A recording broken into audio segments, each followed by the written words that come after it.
me tell you, I'm thrilled to be back here at the Columbia Heights Education Campus. And I wanted to come here today because you guys and students like you across America are at the heart of one of my husband's most important goals as president. See, when Barack came in office, one of the very first things he did was to set what he calls a North Star goal for the entire country. That by the year 2020, the year that all of you will be graduating from college, that this country will have the highest proportion of college graduates in the world. Now, Barack set this goal because as a generation ago, we were #1 in college graduates. But over the past couple of decades, this country has slipped all the way to 12th. We've slipped. And that's unacceptable, and we've got a lot of work to do to turn that around and get back on top. But Barack didn't just set that goal because it's good for our country. He did it because he knows how important higher education is to all of you as individuals.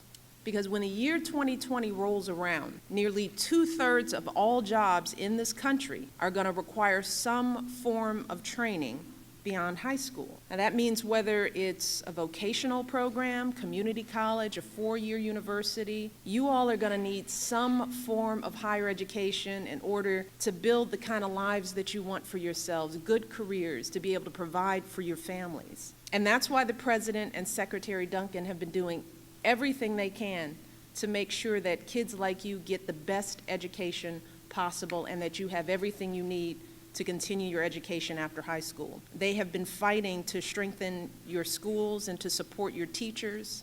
They've been working hard to make college more affordable for all young people in this country, no matter where you come from or how much money your parents have. They've been working with parents, teachers, administrators, community leaders, all across this country just to help you succeed. But here's the thing, and I want you to listen to this. At the end of the day, no matter what the president does, no matter what your teachers and principals do, or whatever is going on in your home or in your neighborhood, the person with the biggest impact on your education is you.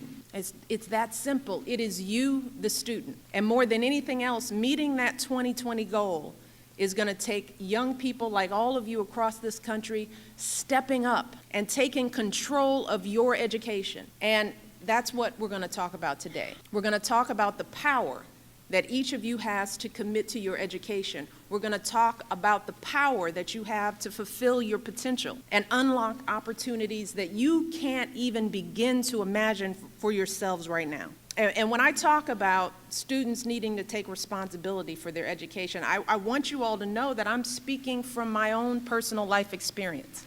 Like Minbera, growing up, I considered myself pretty lucky. Even though my parents didn't have a lot of money, they never went to college themselves. They had an unwavering belief in the power of education. So they always pushed me and my brothers to do whatever it took to succeed in school. So when it came time for me to go to high school, they encouraged me to enroll in one of the best schools in Chicago. It was a school a lot like this one. And listening to Minbera's story, it was so similar because my school was way across the other side of the city from where I lived. So at 6 a.m. every morning, I had to get on a city bus and ride for an hour, sometimes more, just to get to school. And I was willing to do that because I was willing to do whatever it took for me to go to college. I set my sights high. I decided I was going to Princeton, but I quickly realized that for me, a kid like me, getting into Princeton wasn't just going to happen on its own. See, I went to a great school, but at my school we had so many kids, so few guidance counselors, they were dealing with hundreds of students. So they didn't always have much time to help me personally get my applications together. Plus, I knew I couldn't afford to go on a bunch of college visits. I couldn't hire a personal tutor. I couldn't enroll in SAT prep classes. We didn't have the money. And then, get this, some of my teachers straight up told me that I was setting my sights too high. They told me I was never going to get into a school like Princeton. And I still hear that doubt ringing in my head. So it was clear to me that nobody was going to take my hand and lead me to where I needed to go. Instead, it was going to be up to me to reach my goal. I would have to chart my own course. And I knew that the first thing I needed to do was have the strongest academic record possible. So I worked hard to get the best grades I could in all of my classes.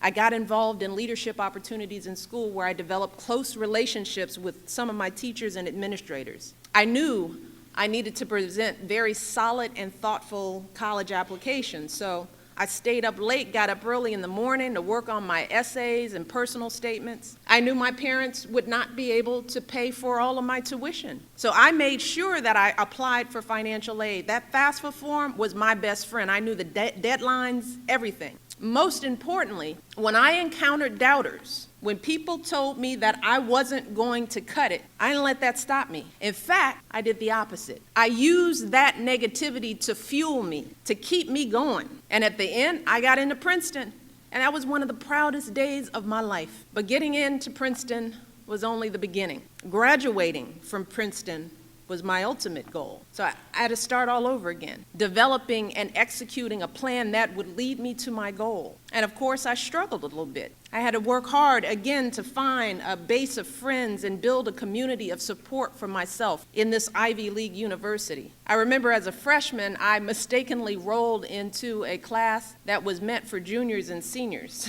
And there were times when I felt like I could barely keep my head above water. But through it all, I kept that college diploma as my North Star. And 4 years later, I reached that goal, and then I went on to build a life I never could have imagined for myself. I went to law school, became a lawyer. I've been a vice president for a hospital. I've been the head of a nonprofit organization. And I am here today because I want you to know that my story can be your story. The details might be a little different, but let me tell you, so many of the challenges and the triumphs will be just the same. You might be dreaming of becoming a doctor, a teacher, maybe a mechanic or a software designer, or you might not know what you want to do right now, and that's fine. But no matter what path you choose, no matter what dreams you have got to do whatever it takes to continue your education after high school. Again, whether that's going to community college, getting a technical certificate, or completing a training opportunity, or going off to a four-year college. And once you've completed your education, you will have the foundation you need to build a successful life. That's how me, that's how Minbera, that's how so many other students have overcome adversities to reach our goals. There's another young man, Roger Sanchez. He's another example of a Czech alum who is working toward his North Star goal. In 5th grade, Roger came to the United States from the Dominican Republic to live with his mother. When Roger arrived in America, he could barely speak a word of English. He often couldn't understand anything his teachers were saying, so he decided to put a piece of paper in his pocket so he could jot down all the new words he heard, and then he'd ask his friends and teachers to translate for him. He went to the library and poured through books and videos and cassettes to help teach himself English. And after all those hours of studying and practicing, Roger arrived here at Bell, ready to thrive. And every day he put the same effort into his classes that he put into learning English. He joined the baseball, the football teams. He helped found your Global Kids Club so that students could discuss world issues. And last spring he graduated with nearly a 4.0 GPA. And today, Roger's a freshman at American University. He's majoring in international relations, and he also volunteers as a mentor. He's paying it forward. He's helping high school students, just like all of you, with their college applications and essays. And I had the chance to meet Roger, who's here today, and I'd like to, Roger, can you stand up if you're in the audience so we can give you a round of applause? We're so proud of you. There Roger is.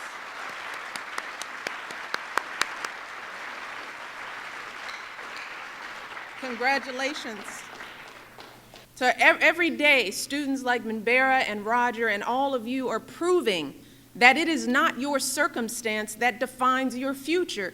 It's your attitude. It's your commitment. You decide how high you set your goals. You decide how hard you're going to work for those goals. You decide how you're going to respond when something doesn't go your way. And here's the thing.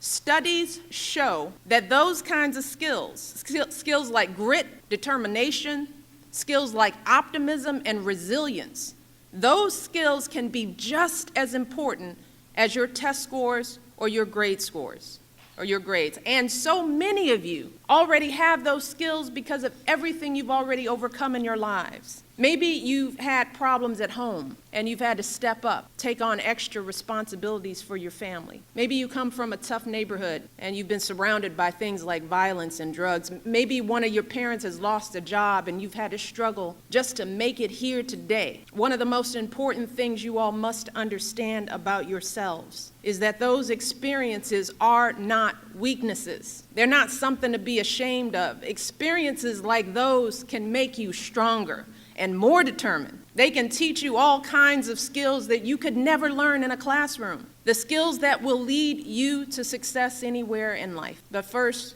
you've got to apply those skills toward getting your education. So what does that mean? That means first and foremost, believing in yourselves no matter what obstacles you face. It means going to class every single day. That's what I did. Not just showing up, but actually paying attention, taking some notes, asking questions. It means doing your homework every single night. I did. Studying hard for every test, even if it's not your favorite subject. It means reaching out to your teachers and counselors and coaches and asking for help whenever you need it. And when you stumble and fall, and I guarantee you, you will, because we all do, it means picking yourself up and trying again and again and again. All of that is on you. You've got to own that part of it. You've got to step up as individuals, because here is the key. If you step up, if you choose to own your future and commit to your education, and if you don't let anything stand in your way until you complete it, then you will not only lead our country to that North Star goal, but you will lead yourselves to whatever future you dream of. That is my message for all of you today, and over these next few years, I am going to continue sharing that message all across this country and all across the world to students just like you.